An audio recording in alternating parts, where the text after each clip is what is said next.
bendera kuning. Oh iya. Jadi ini sudah lengkap semua, Masya Allah ya. Sudah dipersiapkan oleh DKM. Siapa yang mau duluan?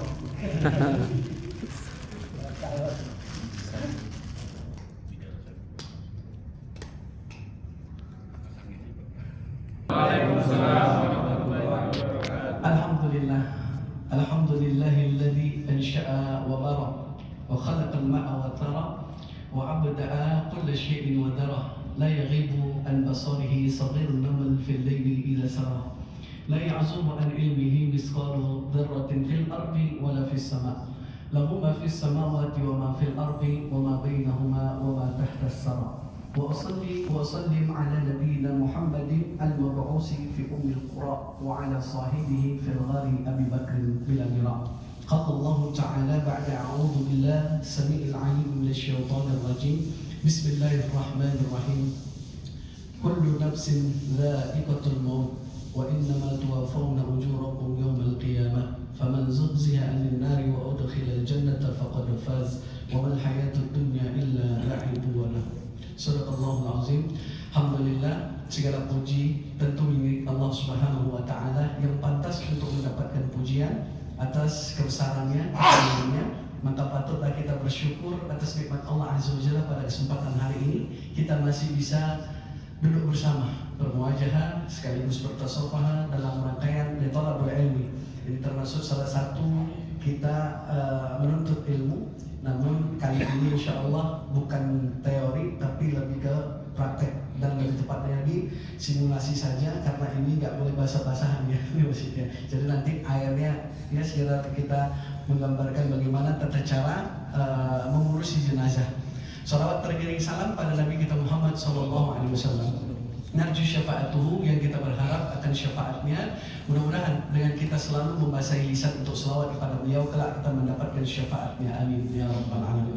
Untuk mempersingkat waktu jamaah sekalian yang dimuliakan Allah Subhanahu wa taala, saya tidak panjang lebar sebelum kita memulai praktek daripada pemandian atau memandikan mayit dan nanti insya Allah akan mengkafani mayit. Maka terlebih dahulu kami ingatkan kembali, mungkin ada yang lupa secara teori dalam memandikan mayit itu Nabi SAW mengatakan iksannaha talasan atau khamsan atau sab'an. Jadi dalam memandikan mayit itu boleh dan disunahkan bahkan sebanyak 3 kali. Kalau memang kurang bersih boleh 5 kali. Kalau kurang bersih boleh 7 kali. Waqat atau aktar atau lebih daripada itu. Jadi tergantung si mayit nanti. Kadang-kadang ada yang mungkin sudah dibersihkan, sudah dimandikan, kemudian masih kotor lagi, keluar lagi kotoran-kotoran sisa-sisa dari perut dan seterusnya. Maka nanti ini minimalnya itu 3 kali disunahkan. Kemudian kami ingin ingatkan kembali tata cara memandikan mayit, apa saja yang dibutuhkan untuk mengurusi mayit seorang muslim. Karena di antara kewajiban seorang muslim pada muslim yang lain itu ada 4. Yang pertama yaitu memandikan mayit, kemudian apa? Yang kedua mengkafani, kemudian menyolatkan dan menguburkannya. Ya, maka 4 ini adalah salah satu kewajiban kita atas muslim atau mayit dari muslim yang lainnya. Maka keempat hal ini perlu kita ketahui bersama hukumnya apa Pak? Fardu kifayah. Dan semua sudah kita jelaskan secara metode teorinya pada pertemuan kajian-kajian sebelumnya. Apa itu fardu kifayah? Idza qama bihi ba'd saqata 'anil bakin. Kalau sudah dilaksanakan oleh sebagian umat Islam bagi mayit kaum muslimin yang lainnya, maka tidak berlaku lagi atau jatuh hukumnya atas sebagian yang lainnya yang tidak mengikuti dalam mengurus jenazah tersebut. Baik, singkat saja jemaah sekalian, yang akan kita perlukan untuk memandikan mayit khususnya itu yang pertama kali adalah boleh mayitnya tadi dengan bapak siapa Pak jenazahnya Pak? Jenazahnya bisa jalan. Calon jenazah. Dengan bapak siapa Pak? Andi, Masya Allah. Bersiap Pak ya? Tanpa paksaan nih Pak? Alhamdulillah. Bisa muhasabah. Lebih berkesan nanti ya untuk persiapan. Boleh langsung dulu bareng Pak Andi. Terima kasih atas waktu dan kesempatan yang diberikan kepada kami. Masya Allah ya. Nah, Panjang. Tuhan panjang dulu, dikit. Nah, nggak apa-apa cukup. Baik. Nah, anggaplah jamaah sekalian ini adalah sebuah simulasi mayit di hadapan kita ya. Ini seorang mayit laki-laki. Nanti juga ada mayit perempuan dan juga nanti kalau misalnya dalam niat pemandian, karena yang pertama kali itu adalah berniat dulu untuk memandikan si mayit. Tapi niat ini sudah kita bahas dalam semua pembahasan terkait tentang ibadah. Mahaduhul qalb. Niat itu disepakati 4 mazhab di dalam hati. Adapun dalam mazhab Syafi'i, talafuz itu sunnah. Seperti mengucapkan nawaitul wusla, ya, lihadal, atau kalau perempuan lihadihi, ya, lihadal mayit atau mayitati kalau perempuan, fardu lillahi ta'ala. Kemudian membaca basmalah, bismillah, kita mulai. Tapi sebelum kita mulai, jemaah sekalian, yang perlu kita sampaikan, kemarin sudah saya WA ke DKM dan alhamdulillah sudah disiapkan semuanya. Nah, ini ada celemek nggak? Ini kan, baik. Nah, iya. Tidak. Iya. Baik, jemaah sekalian yang perlu kita perhatikan, bagi seseorang yang memandikan mayit itu ada 2 ciri. Yang pertama, dia as-shalah. Apa itu as-shalah? Orang yang amanah, ya, dan bisa menutup atau menjaga segala aib yang ada pada si mayit. Ya, takut-takutnya dibuka ada cacat, ada apa, ada kekurangan, ya. Ini tahu kita yang memandikan, betul nggak Pak? Betul nggak? Ya. Nah, maka harus kita jaga. Maka sifat yang pertama itu adalah as-shalah, orang yang betul-betul amanah, dan kemudian khibratul alim. Dia paham tata cara memandikan mayit. Gak boleh sembarangan dan harus lemah lembut dalam memandikan mayit. Ya, jangan mentang-mentang nanti, oh ini mayitnya kayaknya musuh saya dulu nih. Ya, kemudian kasar dari kesempatan gitu, enggak. Nah, yang perlu kita gunakan pertama, ini di hadapan kita mayit. Sudah ya, anggap saja ini mayit. Kemudian kita butuh tempat pemandian yang tertutup dari keramaian. Karena tidak ada yang boleh masuk kecuali beberapa orang saja, khususnya orang yang memandikan dan yang membantunya atau mendampinginya. Karena nggak bisa sendiri Pak ya. Karena nanti dia akan tutup auratnya. Nah, khususnya pada yang memandikan, tadi selain sifatnya dia harus as-shalah, kemudian khibrah, dia juga menggunakan sarung tangan. Fungsinya untuk apa ini Pak? Untuk nanti kemudian tidak menyentuh langsung dari aurat bagi si mayit tersebut, dan juga untuk menghindari dari najis, karena kan nanti ada sisa kotoran-kotoran yang harus dibersihkan terlebih dahulu ya. Nah, yang kedua harus menggunakan apa nih bahasanya Pak? Celemek ya? Betul nggak? Ya. Nah, ini harus, kenapa? Fungsinya apa? Fungsinya apa? Kok nggak ada yang jawab? Hah? Menutup dari najis atau percikan-percikan najis nanti dari yang kita mandikan si mayit tersebut. Nah, ini penting. Maaf, agak susah melihatkan. Ini apa? Kesel. Yang menutup aurat dari si mayit tadi, tidak boleh ada yang masuk kecuali yang memang ditugaskan untuk memandikan mayit. Nah, sebelum kita memandikan mayit, juga kita harus menutup auratnya si mayit. Kalau dia laki-laki, auratnya sampai mana? Baik surrahnya, sebenarnya kain yang digunakan dalam memandikan mayit itu adalah kain yang kalau bisa dia tembus air. Ya, bahannya apa tuh biasanya? Tembus air ya. Nah, itu bisa. Kalau saya sendiri, nanti ada yang bantuin memegang kainnya, mengambil airnya, mengambil peralatannya dan lain sebagainya. Ini yang perlu diperhatikan. Makanya kalau bisa dia tembus air sehingga nggak perlu terlalu diangkat ya, maka disiram dari atas. Dia selama air itu masuk, kata para ulama boleh, tapi nanti juga tetap harus masuk tangan bagi yang membersihkan dari kotoran-kotorannya. Ini ditutup dulu. Mabaina surah, maaf ya Pak, di sini ini pusar ya, jangan di bawahnya tapi di atas ya. Ya, kemudian sampai di bawah dengkul ini menutup ya, ini sudah cukup. Kalau perempuan di mana batasannya? Di atas dada ini, kemudian sampai dengan bawah dengkulnya. Itu dalam memandikan. Siapa yang boleh memandikan? Nah, ini juga penting. Karena kalau dia mayitnya laki-laki, kemarin sudah dalam teori kita bahas, yang boleh memandikan yang pertama adalah jika si mayit berwasiat. Kadang ada mayit ini sebelum dia wafat, dia sudah berwasiat, nanti kalau saya mati, nak tolong Ustadz Anu, Bapak Anu, atau omnya atau siapanya yang memandikan, karena dia anggap orang yang amanah. Tadi karena salah satu sifat orang yang memandikan mayit harus amanah, bisa menutup dan menjaga aurat ataupun menjaga aib-aib yang ada pada si mayit tadi. Jadi ini wasiat yang penting untuk dilaksanakan jika itu memang ada wasiat. Kalau nggak ada, maka siapa yang lebih berhak setelah yang diwasiatkan adalah yaitu dari bapaknya. Kalau dia adalah seorang laki-laki, bapaknya, kemudian omnya dan seterusnya, atau mahramnya. Ya, termasuk nanti ujungnya adalah istrinya jika sudah berkeluarga. Istri boleh memandikan suami? Boleh? Ini kurang yakin nih, boleh apa enggak? Boleh. Sebaliknya, suami boleh nggak memandikan istri? Boleh. Tapi nanti setelah urutan tadi, kalau dia seorang perempuan yang memandikan dahulu ibunya, kemudian bibinya, seterusnya mahramnya, baru boleh juga termasuk suaminya memandikan, ikut memandikan. Bahkan kata para ulama, jika tidak ada orang yang tadi memiliki sifat as-shalah, memiliki sifat al-khibrah, dan tidak ada, misalnya mayatnya laki-laki, tapi yang memandikan cuma ada yang ngerti perempuan, boleh nggak? Kalau betul-betul nggak ada nih, boleh, darurat ya. Tapi itu pun nanti harus betul-betul diperhatikan apakah sedarurat itu atau tidak. Nah di sini saya kira sekarang ini di kita masyarakat setiap daerah tempat tinggal kita sudah ada yang biasanya mengurusi jenazah ya. Kalau bahasa di kampung itu apa Pak? Memandikan mayat. Nah kemudian jamaah sekalian yang dimuliakan Allah Subhanahu Wa Taala, kita perlu gunting.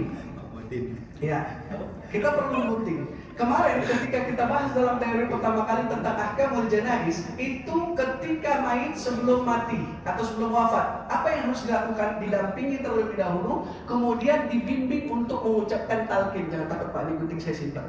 Ya. Untuk mengucap apa? Talqin. Dibisikkan dengan perlahan.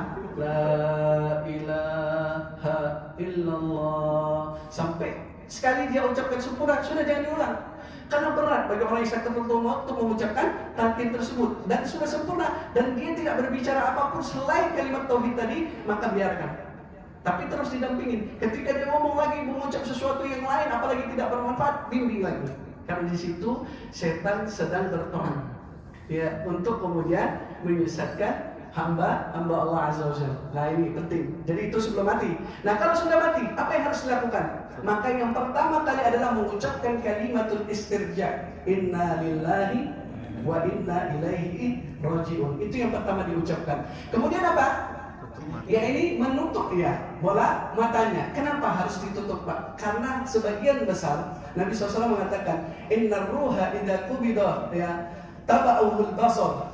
Sesungguhnya ruh yang dicabut dari jasad tadi itu matanya ikut. Artinya Pak, terbuka, terbelalak, ya kan? Dan mungkin kita sering lihat nih Pak, ada orang kalau udah mati matanya ngotot atau terbuka lah. Maka maaf Pak nih, ya ditutup terlebih dahulu. Kalau perlu ditambahkan oleh para ulama, dan ini disepakati untuk mengikat bagian dagu sampai kepala, kan sering kita lihat tuh sebelum dimandiin. Itu fungsi apa? Karena mulutnya nganga, terbuka. Nah maka ditutup sehingga tidak ada serangga atau apapun yang akan masuk ke dalamnya nanti dan dapat merusak. Karena mayat itu Pak, maaf, cepat sekali rusak.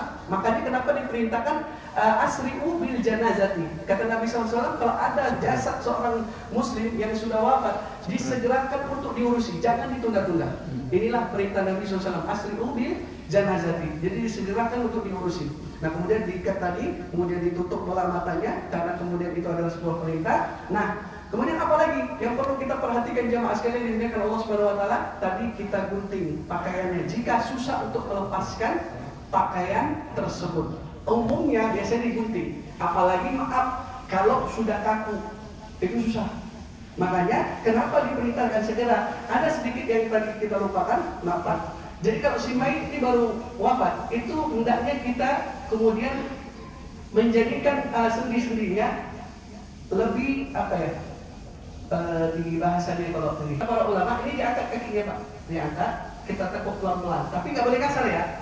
Naik sebanyak minimal 3 kali supaya dia fungsinya tidak kaku nanti. Jadi kalau dia sudah kaku kan sulit dalam mengurusi jenazah dalam memandikan yang khususnya. Kenapa? Nanti ada sela-sela yang harus kita bersihkan, ya seperti itu. Kalau bisa, tapi ini tidak wajib ya. Sekali lagi ini tidak wajib. Baik, Masya Allah lagi Pak. Nah, kemudian jemaah sekalian yang Allah Subhanahu Wa Taala tadi kita gunting. Dari bagian mana? Biasanya ada lengan baju ini kan, ada ujung jahitannya. Nah itu dipotong dari bagian atas, bagian bawah atas dulu. Ya, kemudian kita gunting kanan dan kirinya. Kemudian dari sampingnya, kan ada ini, dari sampingnya dari bawah sampai kemudian ke atas, begitu juga. Nah nanti tinggal ditarik yang atas, maaf boleh pegang ininya, kainnya, satu di sini, satu di sebelah sini. Ya, dia angkat nih kainnya Pak. Jadi pegang sini, tanpa diangkat tinggi ya, jangan sampai tersingkap auratnya. Nah, kemudian ini kan sudah kita gunting tadi. Saya melepas ya, mengambil dulu terlebih dahulu pakaiannya. Kemudian untuk yang bagian bawah bagaimana? Dimiring, tutup boleh. Dibantu untuk lebih mandiri sekali nih. Tarik.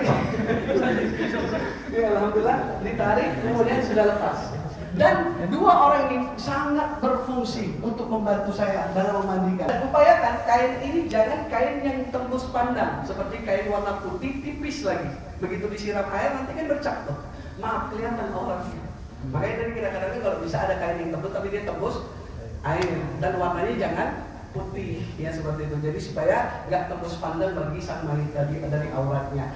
Nah sudah kita lepas, apa yang kita lakukan?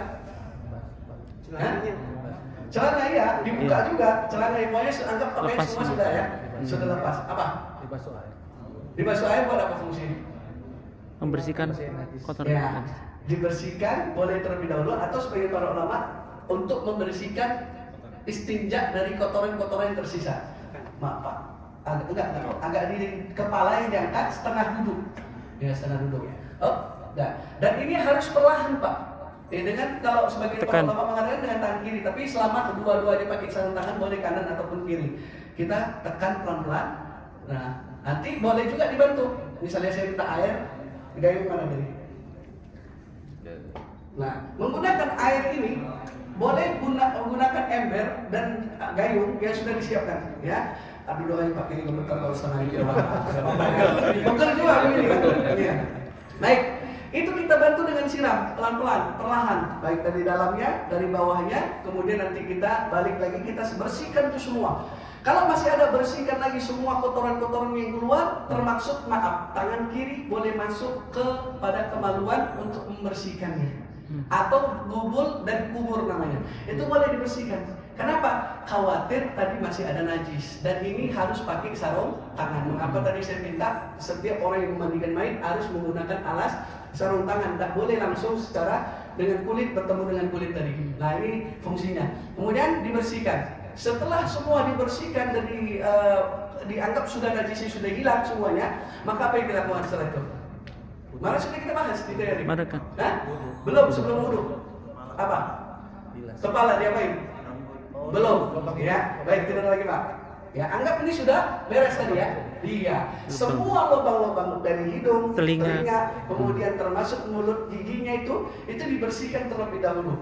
Tadi kita sudah siapkan kapas ya, atau boleh juga dari cotton bud ya dan lain sebagainya untuk membersihkannya. Maaf, saya lupa ini karena disiapkan tadi. Ada masker di sini. Apa fungsinya? Masker. Apa Pak? Biar nggak bau, Ustaz. Bukan hanya biar nggak bau. Ada yang lebih penting. Agar terjauh, terhindar daripada mungkin si mayit ada penyakit yang dapat menular. Nah ini penting. Kita gunakan. Dari bagi yang memandikan dan orang yang membantunya menggunakan masker usahakan. Saya minta ya, karena biar agak ini. Anggap saya pakai masker. Iya. Nah kemudian itu untuk menghindar dari penyakit yang dapat menular mungkin di antara si yang memandikan dengan si mayit tadi. Baik, maaf. Boleh menggunakan kapas ini yang sudah disiapkan. Ini juga nanti berfungsi untuk menutup mata atau lubang-lubang hidung, bisa nanti kita kecilkan. Dan cotton bud. Kalau nggak ada, boleh dengan kain kata para ulama. Kalau misalnya nggak ada kapas, boleh nggak dengan kain? Boleh. Kain kemudian yang dibasahkan, jangan disiram atau diguyur, nggak boleh. Ya, apalagi dimasukkan air pakai selang mulut, gembung lebih habis bersih. Ya, nggak boleh ya. Makin besar ini nggak boleh. Ya, tapi cukup basah saja. Kemudian maaf Pak, anggaplah giginya sudah di muka, saya bersihkan terlebih dahulu. Dan memang kenapa sifat orang yang tadi disebut al-khibarah, dia lemah lembut. Jadi jangan kasar dalam mengurusi jenazah. Kalau mau cepat, ya, kemudian kasar, tidak boleh. Jadi harus lemah lembut. Inilah salah satu haknya seorang muslim. Kenapa Pak harus lemah lembut juga? Kemarin sudah kita sampaikan ada hadis yang menyatakan bahwa mayit atau jasad seorang mayit itu dia merasakan rasa sakitnya seperti tulang yang patah. Kalau kita kasar dalam mengurusinya. Nah ini penting. Kemudian dari hidungnya, kalau nggak bisa jari telunjuk kita ini jari kelingking kita masuk, maka boleh menggunakan cotton bud yang sudah dibasahi. Kemudian maaf, kita bersihkan semua lubang tadi termasuk telinganya, ya kita bersihkan. Sudah selesai nih, sudah semua tadi termasuk najisnya sudah keluar semua. Maka kita cek lagi Pak, kita cek lagi Apakah najis ini masih ada? Kita lihat lagi di bawah. Ini boleh tanpa melihat auratnya, ya, tanpa melihat auratnya secara langsung. Nah, anggaplah sudah nggak ada lagi dan sudah bersih semuanya. Apa yang dilakukan setelah ini? Mewudu. Mewudukkannya dulu, ya. Mewudukkan sang mayit dari anggota wuduknya sebagaimana wuduknya sholat. Apa yang dilakukan? Basahin tangan kita, ambil air tadi, maaf gayung. Kita boleh siramkan pelan-pelan, perlahan ke muka, maaf ya Pak. Dengan lemah lembut. Batas muka mana Pak? Ini penting Pak. Karena wudhu, muka itu bagian rukun dari wudhu.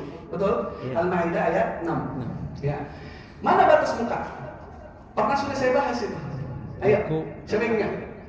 Min manabati sya'ar, dari tumbuhnya ujung rambut ini di atas jidat ya atau kening ini ya, sampai dagu.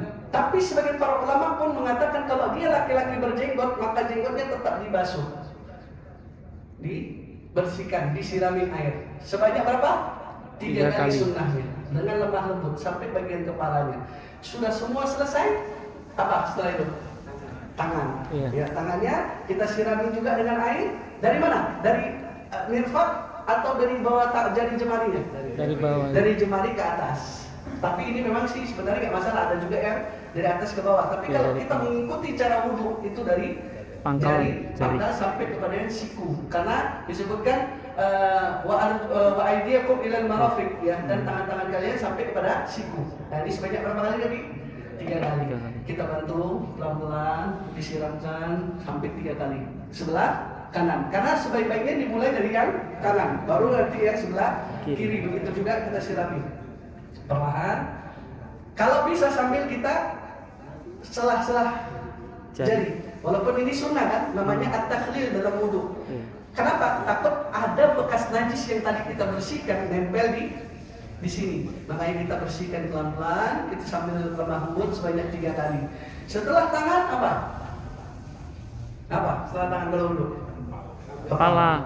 Kepala ini kan memang kemarin kita bahas dalam surah Al-Maidah itu ada perselisihan yang baik dari huruf ba. Wamsahu bi ru'usikum. Huruf ba itu para ulama berselisih, ada yang mengatakan ditabid sebagian aja. Kalau menurut Syafi'i beberapa helai dari rambut sudah sah. Tapi kalau Imam Ahmad, Imam Malik, keseluruhan. Kita anggap yang keseluruhan, kita sudah basahin tangan kita dan kalau bisa kita angkat lagi, ya. Kemudian kita masukkan tangannya, jari jempolnya ke lubang telinga. 1 kali saja, ya, seperti itu. Ini sudah termasuk wamsahu bi ru'usikum. Kemudian setelah kepala, apa? Baru kaki. Ya, kita ambil air, kita bersihkan sama dengan tangan. Jari-jarinya kita sela, namanya at-takhlil, ya, sampai kemudian ke mata kakinya dengan lemah lembut, ya, kanan kemudian sampai kiri. Selesai semua, barulah tadi kita sudah siapkan berapa ember? 3, ya. 1 harusnya buat air yang bersih tanpa dicampur apapun. Bilas. Ya, tadi untuk bersih-bersih, untuk wudhu termasuk, nanti untuk menyiraminya juga. Yang kedua yang Bilas. dicampur dengan wangian. Sider itu daun bidara jika ada. Kalau nggak ada, astraknya. Kalau tidak ada, boleh diganti dengan sabun, ya. Baru yang keempat, yang ketiga nanti itu air yang dicampur dengan kapur barus. Ada kapur barus? Ya. Karena Nabi SAW mengatakan waja'alna fil akhirati kafuran, dan jadikan akhir dari pembilasan si mayit tersebut dengan air yang dicampur dengan kapur barus. Karena ini masih utuh, ya, per butir ini, dia diulek, dia hancurkan, digerus, ya, lebih baik, lebih utama. Tapi jangan dulu sekarang, ya. Seperti itu. Nanti dicampurkan. Apa fungsinya? Apa fungsinya, Pak? Kenapa harus pakai kapur barus? Sebagian para ulama mengatakan dari hadis Nabi SAW, waja'alna fil akhirati kafuran, tadi untuk bisa mengawetkan jasad si mayit untuk sebentar waktu. Supaya apa? Terhindar dari aroma bau, ya, sehingga mengundang serangga ataupun sejenisnya yang lain tadi untuk dapat merusak tubuh si mayit tadi. Maka di akhir itu dibilas dengan air yang dicampur dengan kapur barus. Baik, tadi kan sudah kita wudhukan, Pak, si mayit ini udah kita bersihkan, najisnya udah keluar semua, kita wudhu, kemudian kita mulailah memandikannya. Atau kalau kita lihat mayoritas para ulama mengatakan justru keramas dulu bagian kepala dengan kita siram air, ya. Kemudian tadi disiapkan sampo, ya, misalnya yang dianggap sudah ada, ya. Kemudian kita masukkan Dan jangan lupa juga di selah kalau rambutnya panjang. Nah ingat, kalau dia mainnya perempuan Pak, dia sedang dikepang, ini harus dilepas. Karena dia itu perempuan, kalau rambut panjang sudah dikepang Pak, itu harus dilepas saat memandikan. Nanti selesai mandi, dikepang lagi. Laki-laki selesai mandi, kemudian nanti dia disisir secara lemah lembut, dirapikan rambutnya. Usahakan jangan sampai rontok, ya seperti itu. Nah ini dikeramas dulu. Sampai semuanya sudah kemudian rapi bersih, kita siram lagi air. Ambil air tadi, ya, dengan yang ada campuran apa? Kapur barus tadi, bidara, sidir atau sabun tadi. Ya, secara perlahan kita telaten, kita siram semuanya sampai semua sudah bersih. Baru mulailah iqda'u bil yamin. Kata Nabi SAW, mulailah dari sebagian kanan dulu. Ini disiram sampai semuanya, seluruhan sampai ujung kaki. Ya boleh sekali, boleh sampai 3 kali. Kalau kurang boleh lebih dari itu. Ya tergantung nanti keadaan si mayit. Begitu juga bagian, boleh tolong miring Pak. Bagian belakang sebelah kanan. Kita ambil air dan kita siram. Ya seluruhnya sebanyak 3 kali. Begitu juga sama sebelah kiri. Pak baik. Maaf. Ya Pak. Pulas ya, enak alhamdulillah. Nih. Juga bagian sebelah kiri sama hal itu dilakukan. Kemudian ambil sabun tadi. Sabun ini boleh sabun yang batangan atau sabun yang cair. Kalau mau lebih mudah sabun cair lebih enak. Ya lebih gampang, lebih mudah. Tapi kalau nggak ada ya sabun batangan. Kemudian kita mulai membersihkan semuanya dengan sabun sampai ke dalam dengan menggunakan tangan kiri. Ketika itu perlu ada yang dibersihkan di bagian auratnya. Ya tapi sekali lagi jangan sampai tersingkap auratnya. Ya sampai semua bersih. Kemudian kita bilas lagi dengan air yang campur apa tadi? Bidara dulu. Selesai semua, udah betul-betul bersih nih Pak. Udah betul-betul tidak ada lagi sabun, kotoran dan lain sebagainya, najisnya pun tidak lagi keluar, maka baru kita gunakan air yang sudah dicampur dengan kapur barus sebagai bilasan terakhirnya. Ya, kita mulai siram juga pelan-pelan dari kanan dulu ya, sini. Yang dicampur kapur barus sebanyak berapa kali Pak tadi? 3 kali. 3 kali. Ya. Tapi jangan lupa, ini tetap dibalik ya, bagian belakangnya sama ya. Jangan hanya depan, tapi belakang juga, kanan maupun kiri. Semuanya sebanyak 3 kali selesai. Kemudian apa yang dilakukan Pak setelah itu Pak? Pengkapan. Nah, mengeringkan itu harus juga. Iya. Makanya ada anduk tadi. Belum ya? Oh anduk. Kanebo boleh nggak? Boleh kanebo boleh. Tapi kalau naik taksi jangan pakai kanebo. Biar cepat kering ya dari pakai kanebo. Oke jangan. Anduk lah ya. Nah, apa dulu yang dibersihkan dari bagian muka? Maaf, anggap ini anduk ya. Saya pegang pelan-pelan sampai kering. Kang Kemudian Sukron, seluruhnya bercanda. ya, termasuk di bagian sininya sampai semua sudah kering dan bagian-bagian kakinya. Kemudian ini kain kan basah Pak. Ya, ini kain tadi basah. Boleh tadi diangkat lagi? Anggaplah kita angkat ya. Tapi sudah siap di atasnya. Satu kain sebagai penggantinya. Ya, kenapa kalau langsung lihat kelihatan auratnya kan? Makanya kalau udah siap yang satu yang kering, makanya harus 2 kainnya. Harus ada 2 kainnya. Kemudian ini diangkat pelan-pelan, nanti yang ini sudah ditutup yang satunya dan itulah nanti untuk menutup auratnya, kemudian diangkat. Ya diangkat ini sebagian para ulama ada yang mengatakan jangan sampai begini cara pegangnya, tapi harusnya kemudian begini. Ya dari bawah satu sisi ya. Nah begini. Ya. Jadi dia cukup bertiga nih. Baik, ya seperti itu.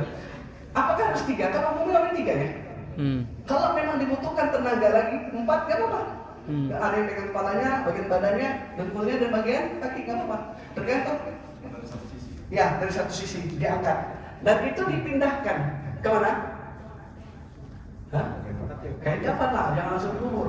Iya. Kain kafan. Nah sekarang Tempat kering. udah kering kan, udah semuanya udah rapi. Kita persiapkan dulu kain kafannya. Kalau kain kafan itu kadang kita beli ada yang belum dipotong, umumnya belum ya. Oh boleh, ya, boleh. Oke, siap. Karena ada sedikit masukan instruksi kafan mengkafani karena waktu terkait waktu insya Allah di bulan depan. Di bulan depan kita akan lanjut insya Allah ya. Terkait tentang kafani. Nah ini sedikit jamaah sekalian tentang memandikan mayit tadi. Kita harus betul-betul perhatikan kalau memang yang di awal tadi kita sebutkan ada wasiat dari si mayit baik laki maupun perempuan untuk yang memandikan si fulan, si fulana itu harus Pak dicari orangnya, ditanyakan kepada dia apakah dia siap atau tidak dan seterusnya. Kalau enggak baru sesuai dengan urutan yang memandikan tadi. Ya. Nah kalau seandainya Pak mayit itu adalah anak yang di dalam rahim ibunya sudah lebih dari 4 bulan. Apakah dimandikan atau langsung dikubur saja? Tetap dimandikan Pak, karena dia sudah punya ruh, ditiupkan ruh. Itu sebagai para ulama yang mayoritas mengatakan dia dimandikan. Tapi itu kan kadang kecil ya. Nah ini ada yang mengatakan makanya langsung dia dikafanin dan kemudian dikubur. Dia wajib dikafanin dan dikuburkan, karena dia sudah punya ruh di dalam yang ditiupkan oleh malaikat atas perintah Allah Subhanahu Wa Taala kepada si janin tadi. Nah ini kalau untuk yang si janin yang sudah lebih dari 4 bulan, seperti itu ya. Nah di sini ada pertanyaan Pak. Sebelum kita nanti masuk pada mengkafani, mungkin ada yang mau praktek dulu dari awal. Mau coba? Nggak apa-apa. Karena maaf, banyak di antara orang-orang dari keluarganya, termasuk mahramnya, itu hampir rata-rata nggak mau ikutin mandi, memandiinnya maksudnya. Harusnya lebih utama itu adalah keluarganya dan mahramnya, jangan orang lain. Makanya kenapa fungsinya kita ada praktek seperti ini? Bukan hanya di sini, mungkin kita dapat di masjid lain, di beberapa tempat kajian-kajian itu ada praktek supaya kita berani dan tahu, ya, untuk ikut memandikan. Kadang ada orang tuanya pengen banget dimandiin oleh anaknya misalnya, tapi ternyata anaknya nggak mau, atau mungkin nggak mau belajar, belum paham tentang memandikan. Nah inilah fungsinya kita belajar. Setelah kita belajar mungkin bisa praktek. Ada yang mau praktek? Hah? Nggak usah lama-lama, langsung aja gitu. Inti-intinya aja tadi. Ada? Boleh Pak. Masih ada waktu, boleh ya?